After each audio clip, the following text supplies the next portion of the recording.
Assalamualaikum Alaniers. Kali ini kita akan cerita tentang sosok Ibunda Ratu Balqis, pemimpin negeri Saba, Raihanah binti Sasa.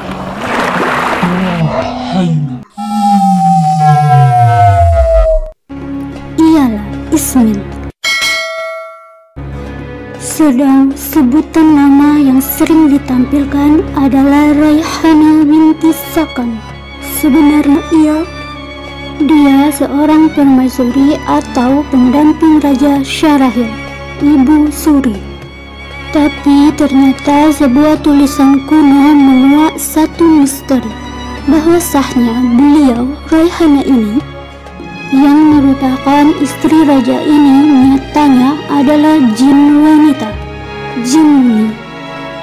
Konon benarlah ia Ismin atau Raihanah ini menikah dengan lelaki pemimpin suatu negeri yang luhur. Kemudian mereka berdua memiliki anak yang kemudian diberi nama Balqoma atau Balqis, di mana si Balqis ini kelak di masa depan akan menjadi ratu wilayah bagian Yaman, memegang tahta yang bernama wilayah Sheba. Namun pada sebuah literatur disebut-sebut Balqis merupakan anak kedua setelah kakak laki-lakinya yang masih bayi terdahulu lenyap. Karena ketika itu diramalkan kakaknya yang baru lahir tersebut bakalan ditakdirkan menjadi pribadi yang sangat jelek yang akan merenggut kekuasaan raja kelaknya. Kemudian segera rahasia gaib itu dihapuskan oleh si kakek, yang tentulah merupakan jin juga, yang dikabarkan bisa menerawang masa yang akan datang. Untuk jati diri Balqis tentulah ia merupakan makhluk setengah manusia dan setengah jin. Ya, begitulah dipahami Raihanah telah melahirkan anak-anak setengah jin dari perkawinannya dengan alam nas. Kembali ke Raihanah, ibu dari Balqis ini. Bagaimanakah rupanya? Ia sangatlah cantik ketika menyamar mewujud menjadi manusia.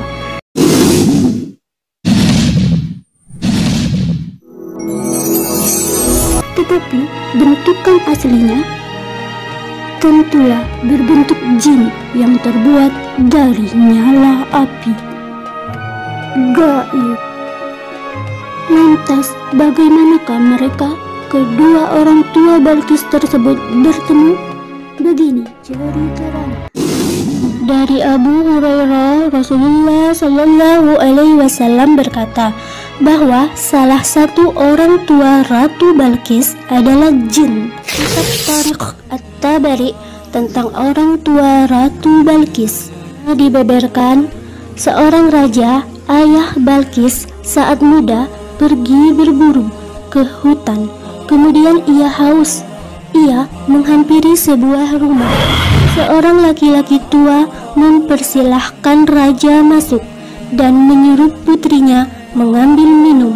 Lalu datanglah sosok wanita muda yang sangat cantik jelita memegang cangkir yang terbuat dari batu yakul. Raja tertarik pada wanita itu, lalu langsung meminangnya. Lelaki tua itu menerangkan bahwa sesungguhnya ia adalah dari bangsa jin. Tapi raja tidak keberatan. Pria tua itu memberi syarat bahwa raja tidak boleh sama sekali bertanya tentang apapun yang dilakukan istrinya kelak, karena jika raja bertanya, maka hal itu berarti talak untuknya.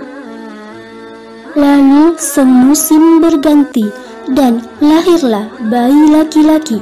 Kemudian segera dibunuh oleh wanita itu. Raja terkejut, namun ia sangat cinta pada istrinya.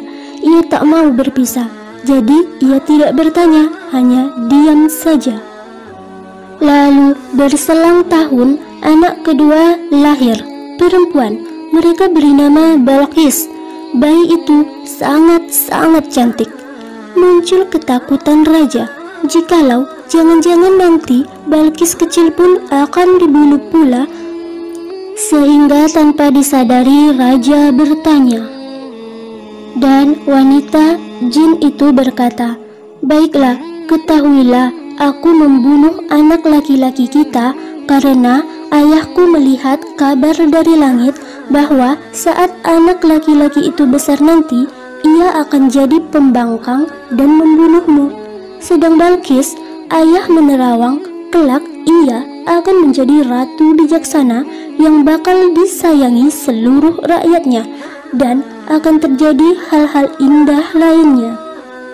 Lalu wanita jin tersebut melanjutkan perkataannya, "Suamiku, sekarang nyatalah karena engkau telah bertanya, inilah perpisahan untuk kita." Dan sejak ia mengucapkan hal tersebut, wanita jin itu, ibu Balqis, tiada lagi pernah terlihat. Seorang syekh di Madinah pernah meruqyah seseorang.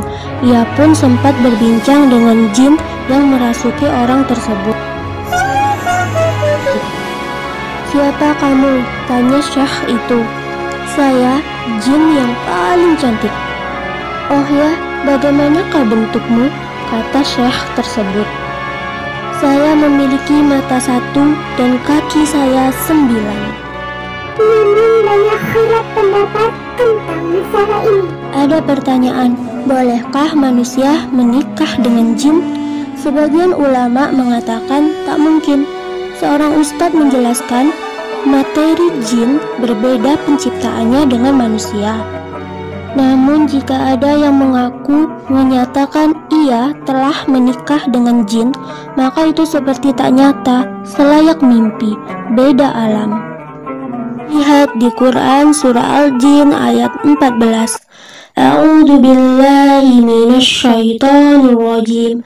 Wa anna minnal muslimun wa minnal qasitun. Faman aslama fa ulaika taharraw rasyada. Dan di antara kami ada yang Islam dan ada yang menyimpang dari kebenaran. Siapa yang Islam, maka mereka telah memilih jalan yang lurus. Akhir kalam. Semoga manfaat. Afwan, syukran, jazakumullah. Dan wassalamualaikum warahmatullahi wabarakatuh.